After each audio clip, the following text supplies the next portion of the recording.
Ladies and gentlemen, good morning. Welcome to Grant's Interest Rate Observer Radio. It is a pleasure to be with you as we are once a week. Before we get into today's topics, which would include such timely subjects as interest rates, a favorite of ours. We're going to talk about interest rates, we're going to talk about hedge funds, and talk about what is going on in the nation's grocery stores. But first, a word from your sponsor, who is actually me. I'm Jim Grant.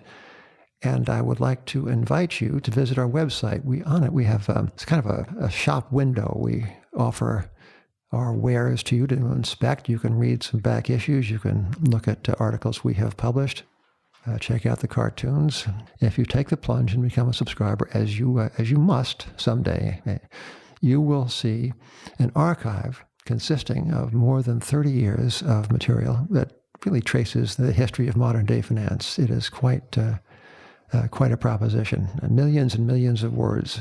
I can't believe we did that, but we did, and it's yours for the subscription. Evan, let us get down to business. Good morning to you. Good morning. Evan is if you please, the new deputy editor of Grants, and he knows stuff. Among other things, Evan has been watching an astonishing buildup in the Eurodollar futures market, a recondite thing that he will now explain to us. Evan, what does all this mean?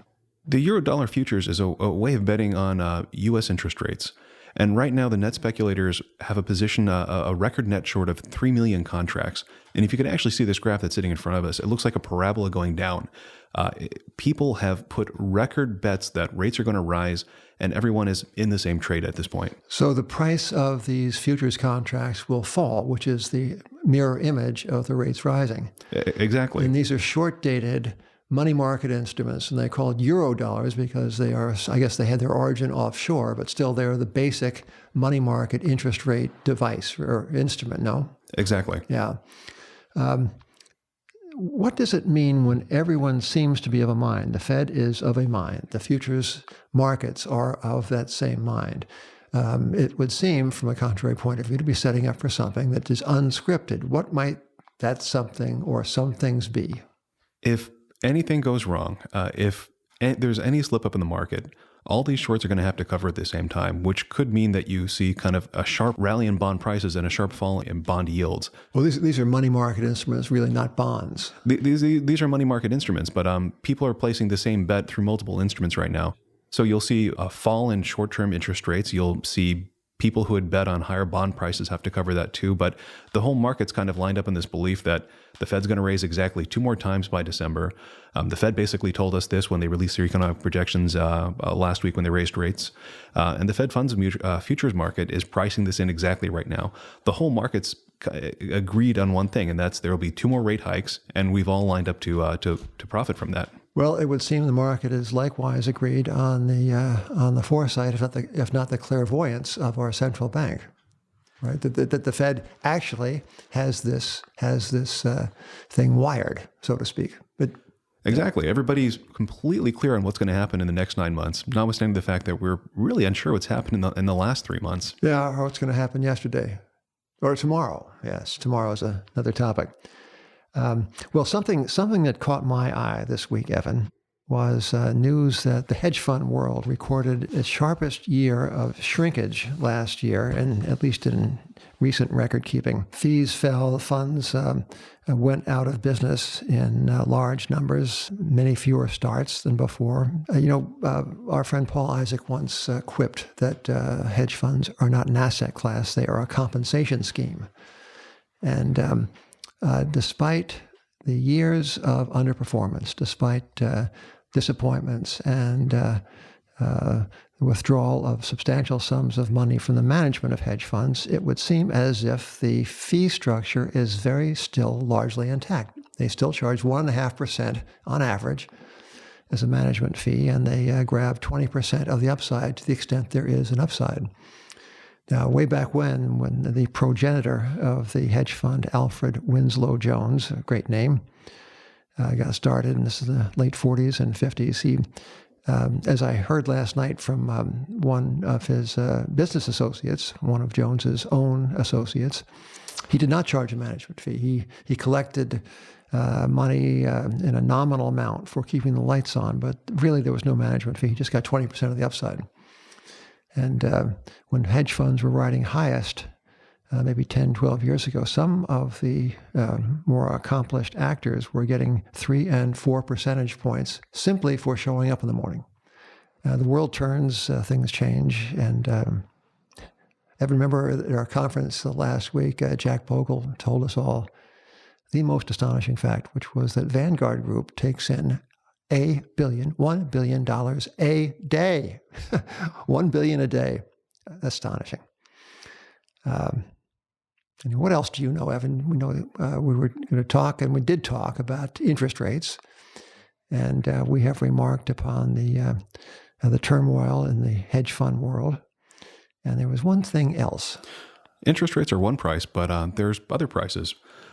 Prices in grocery stores are deflating, and in fact, it looks like deflation is going to continue. In the U.S., there's about 1,600 Aldi stores. Aldi's German-based deep discounter. It has plans to add another 650. Another competitor, another German deep discounter, is planning to build its first stores in the U.S. this summer. On top of this, Amazon's kind of weighing into grocery right now with its Amazon Fresh offering, in which it's offering cut-rate prices on groceries. Walmart, not to be outdone, bought Jet last year, and now it's offering its own Jet Fresh online grocery delivery. This right here is creating an incredibly intense competitive environment for the entire grocery sector. Walmart, Target, Kroger, Super Value, just about every grocer out there is talking about investing in lower prices, basically cutting the prices that they charge to consumers in order to drive traffic. It's an incredibly intense grocery price war at the moment. Right, and I guess if you are a carpenter, everything looks like a hammer and a nail, but to me at least, and I think to you as well, some of this intensity of competition has to do with interest rates and credit. The cost of capital is very, very low. Companies avail themselves of it. They expand. They borrow. Some of the more aggressive of the grocery store chains are speculative grade or near speculative grade, and they have been able to borrow at rates that would not have been possible or indeed imaginable not so many years ago. One of our conference speakers remarked that ultra-low interest rates perpetuate the lives of companies that in other circumstances might well have gone to their maker and thereby cleared the way for new competitors and for new ideas and new capital. In the grocery business, it seems that this law of persistence, of interest rate-induced persistence of weak companies is at work in a big way. Exactly. Fairway, which is a New York and New Jersey-based grocer, is kind of a case in point. The company came public in 2013. It went bankrupt in 2016. In the intervening 3 years, it didn't generate a single year of positive net income. In the summer of 2017, they were able to get bankruptcy financing. In bankruptcy, they only closed one of their 15 stores. And now they emerged as a still indebted company. This January, they actually opened a new store in Brooklyn.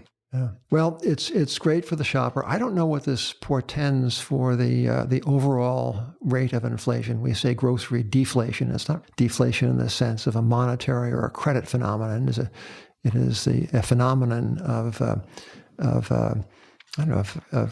too much capital or too many assets chasing too few customers, I guess. But it certainly has the effect of tamping down rises in prices, indeed, of inducing falling prices. A good thing for consumers and not such a good thing for the stockholders. If the stockholders would only pay attention, they'd notice this in front of their very eyes. Well, ladies and gentlemen, thank you for being with us. And Evan, I thank you. It was nice to do business with you in the last couple of days. We published another issue of Grant's Interest Rate Observer last night.